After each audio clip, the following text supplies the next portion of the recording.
Baik, Labuan merekodkan 159 kes COVID-19 dengan 2 kluster aktif sekaligus menukar status Pulau Bebas Cukai itu kepada zon merah berkuat kuasa semalam Jumaat. Dan kluster aktif itu dikesan melibatkan sebuah bistro dan majlis pertunangan yang diadakan oleh sebuah keluarga. Kanak-kanak berumur 1 hingga 9 tahun antara individu yang dijangkiti menerusi kluster tersebut. Dan dua pesakit, seorang daripadanya kanak-kanak berada dalam kategori 4 dan 5. Dan kedua-dua pesakit itu kini sedang dirawat di unit rawatarapi dan memerlukan bantuan pernafasan. Itu antara perincian apa yang berlaku di Labuan ketika ini. Dan untuk mengulas lanjut, kita nak bersama dengan pengamal perubatan swasta di Labuan, Datuk Dr. Ramli Tahir. Selamat pagi, Datuk. Selamat pagi.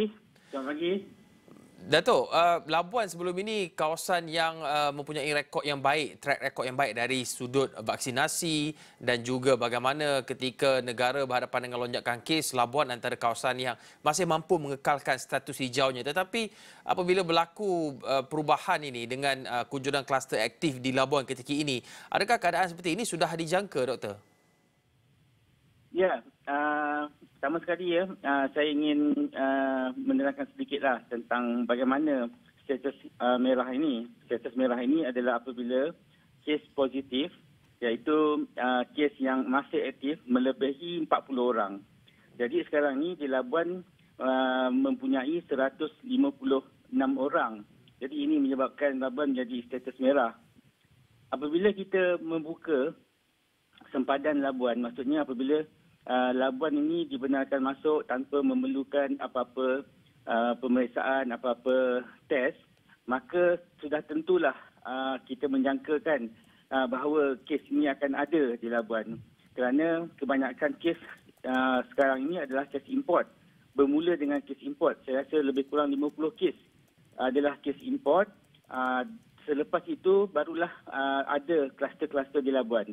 Jadi ini memang saya rasakan kita tidak dapat elakkan kerana apabila kita buka, ianya akan ada. Namun begitu, adakah ianya masih dalam terkawal atau tidak? Pada pendapat saya, ianya masih terkawal kerana kes sehari adalah dalam 27, mungkin 20 dan saya menjangkakan unjurannya akan lebih kurang begitu dan insya-Allah dengan usaha-usaha yang dijalankan oleh Kementerian Kesihatan di Labuan, kita dapat membendung kes ini insya-Allah.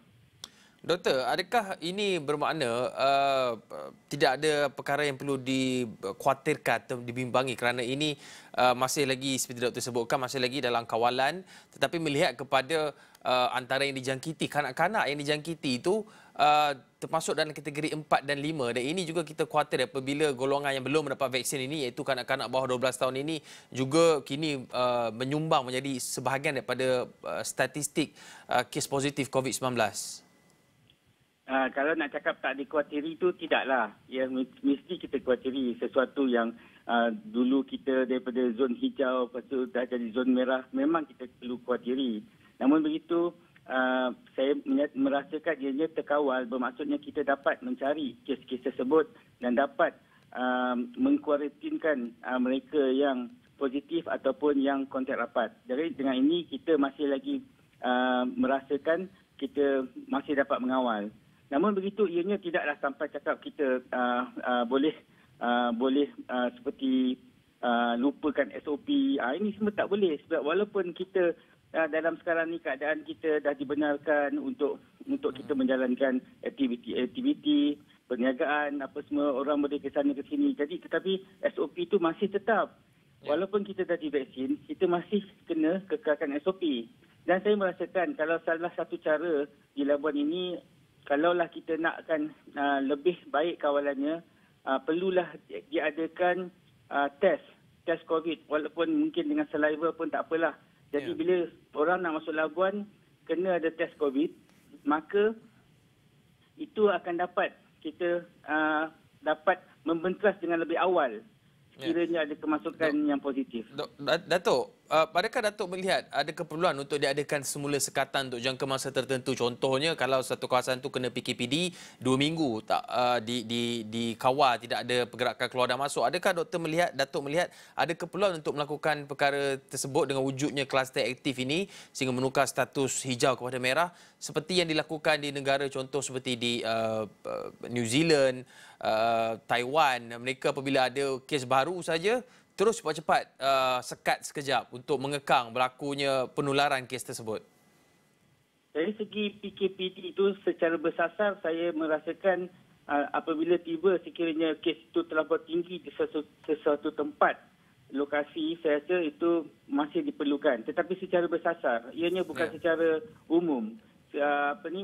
Maksudnya kita boleh tahu lokasi-lokasi tersebut dan sekiranya benar lokasi-lokasi tersebut amat tinggi, saya rasa itu adalah satu kaedah yang masih baiklah yang perlu kita buat. Namun begitu, saya tidak merasakan ada keperluan untuk mengadakan secara umum. Kita lebih kepada secara bersasar. Tapi dengan pergerakan yang sudah seolah-olah tidak ada had ini, Datuk, banyak sektor-sektor ekonomi dan sosial sudah dibuka. Adakah ini akan menyukarkan apa yang ingin kita lakukan dalam usaha untuk mengekang? Dulu kita buat PKPD, PKPP dan sebagainya sebab banyak sektor tak operasi. Sekarang ni sudah hampir keseluruhan sektor boleh beroperasi. Adakah itu akan memberikan cabaran untuk mengekang penularan itu? Saya rasa kita perlu melihat dari segi keseimbangannya di sini.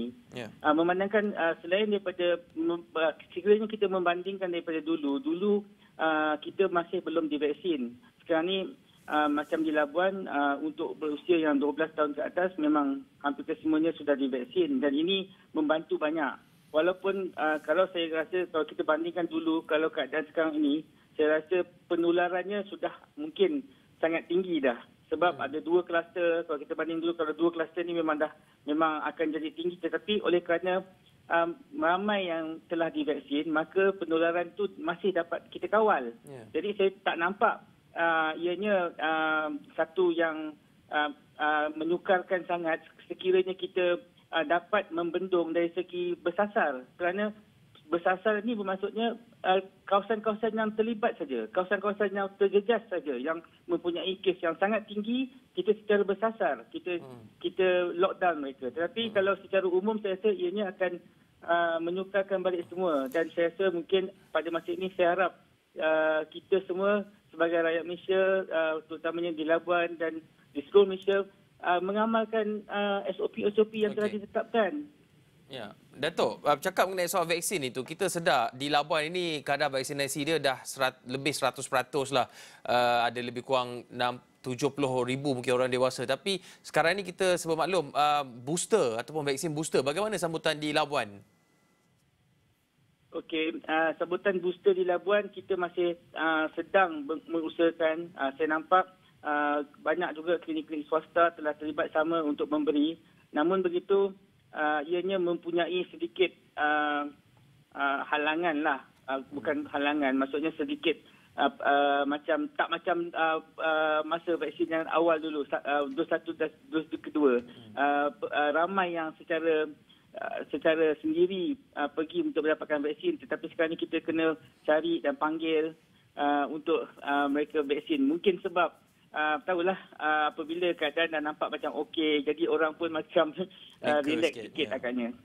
Baik, terima kasih Datuk Dr. Ramli Tahir, pengamal perubatan swasta di Labuan, berkongsi mengenai bagaimana Labuan kembali bertukar status menjadi zon merah dan bagaimana untuk mengekangnya antara lain dengan menggunakan mendapatkan khidmat dos penggalak itu. Baik, terima kasih Datuk atas perkongsian itu tadi.